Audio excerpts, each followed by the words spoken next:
Hello everyone. I'm Level 36 and welcome to my 1-year anniversary video.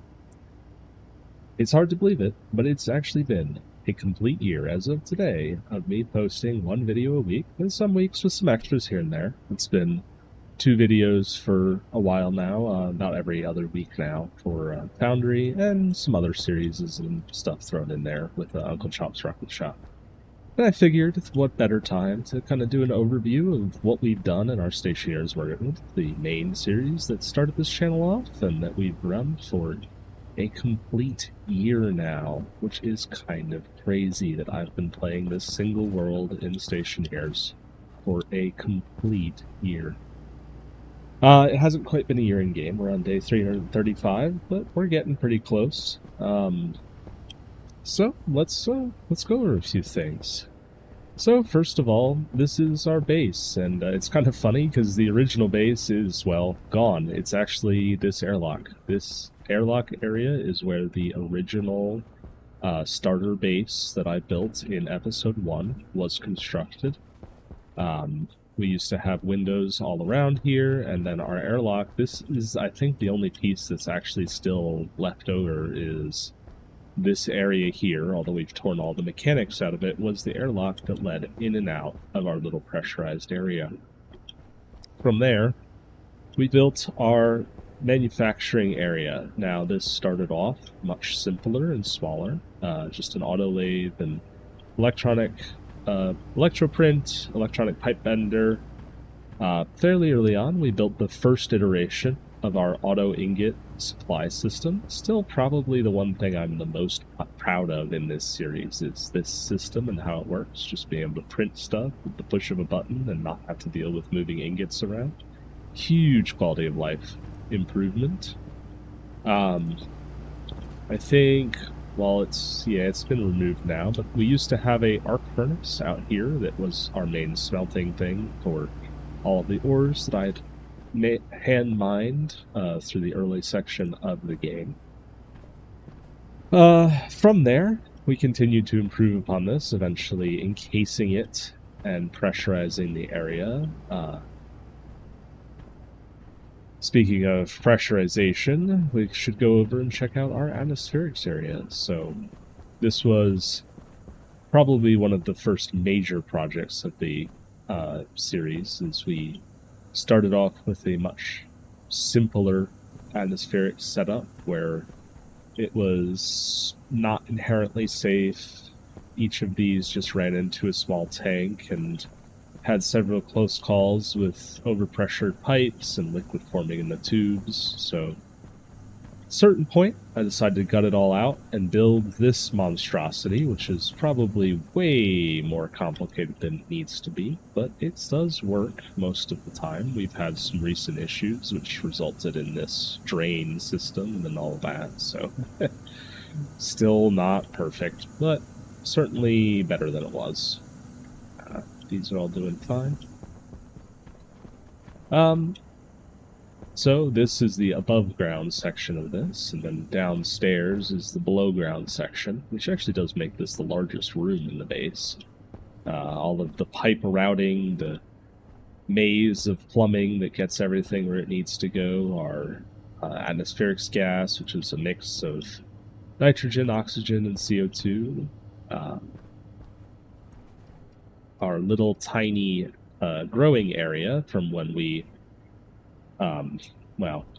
blew up the base. So yes, our lair auto filter changer, which when we first attempted was when I managed to let the temperature in the base get too high, which resulted in a spare cylinder of coolant that I had sitting around exploding.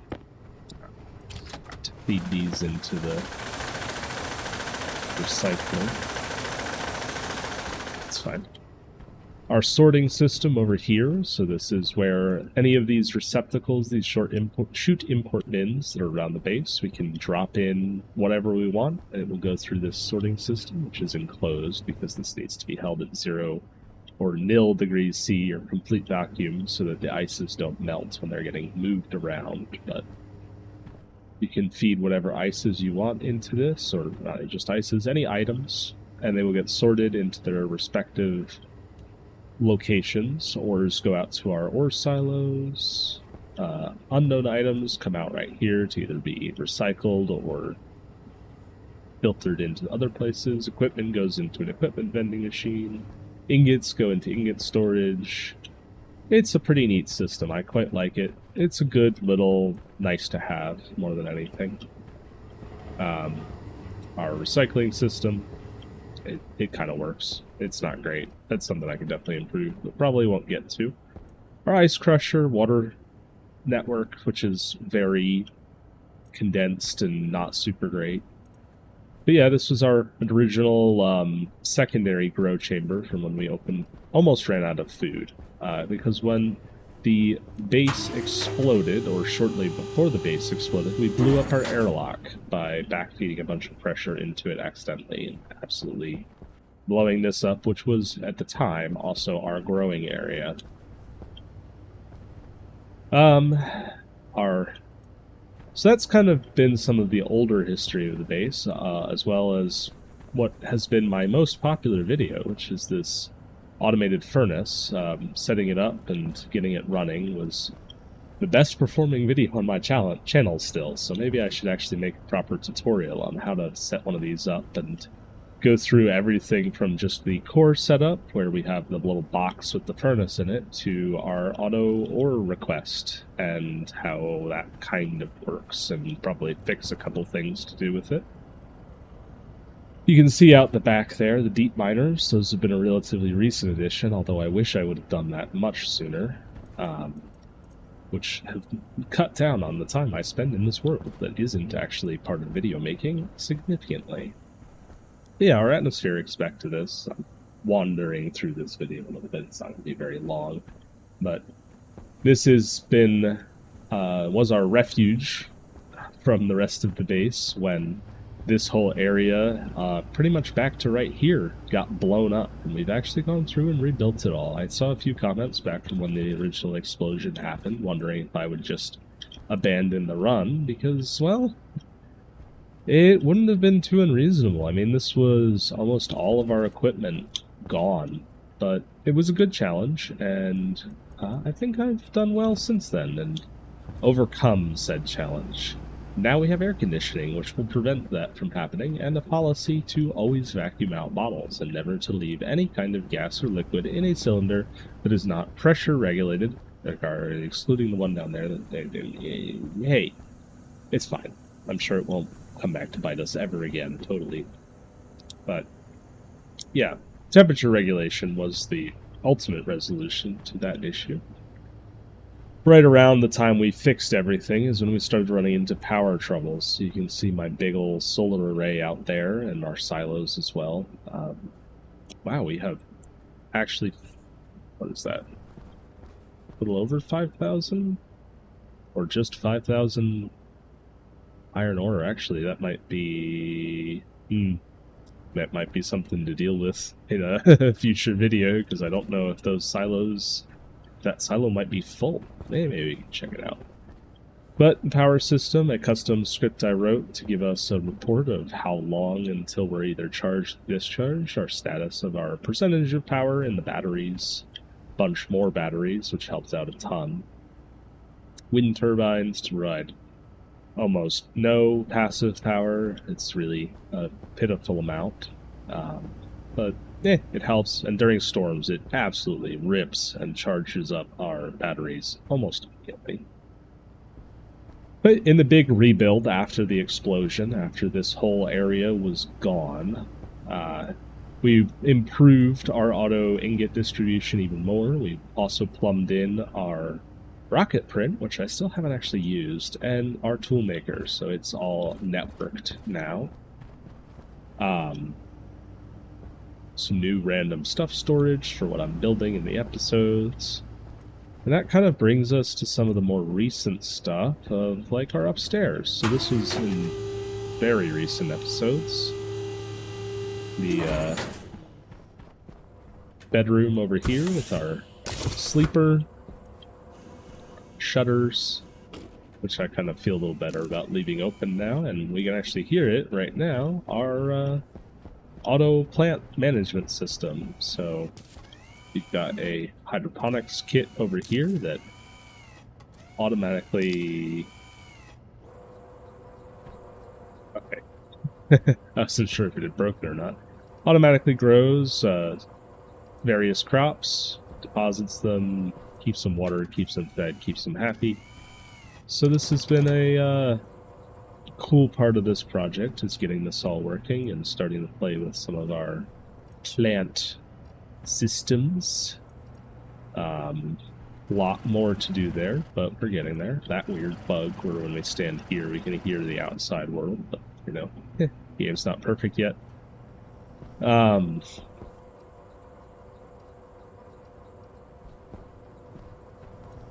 But, yeah, that's our upstairs, and then outside the window, we've got our trade platform. That mess.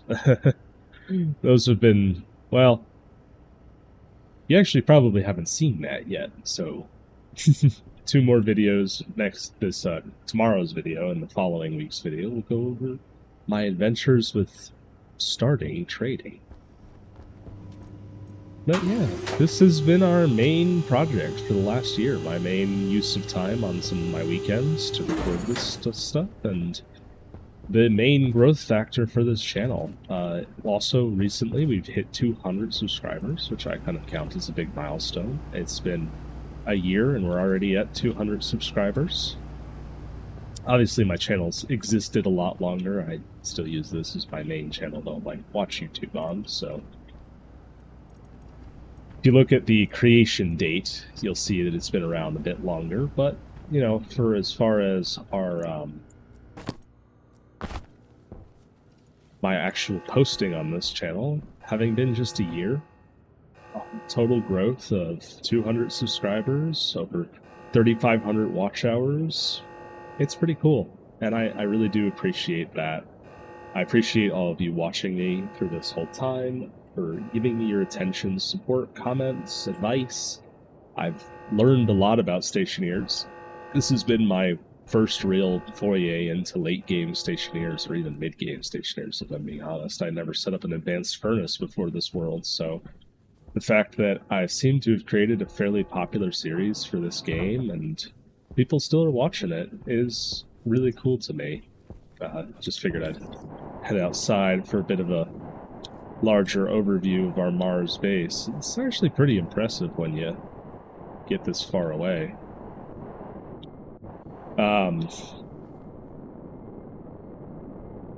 It's been really cool. I love making videos. I'm looking forward to making a bunch more. There'll be some changes to my content in the coming little bit. I have some new things planned, some different stuff coming up.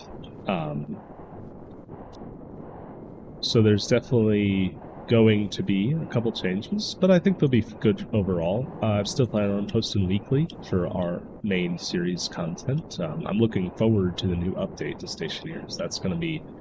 Unfortunately, it'll brick this world, and we'll have to say goodbye to our Mars base, but it'll also provide a ton of really cool new gameplay that I'm looking forward to. So that's going to be pretty awesome to get into. I'm looking forward to having to set up more small bases instead of necessarily just having this one mega base. It had to become nighttime when I'm doing my fly around shots, but the base does actually kind of look pretty neat at night. So, yeah. Anyway, this is just basically a video to show off what we've done with the base so far, and also just to say thank you. Thank you for your support, and for continuing to watch and enjoy this content, and, well, I look forward to seeing you in the next one.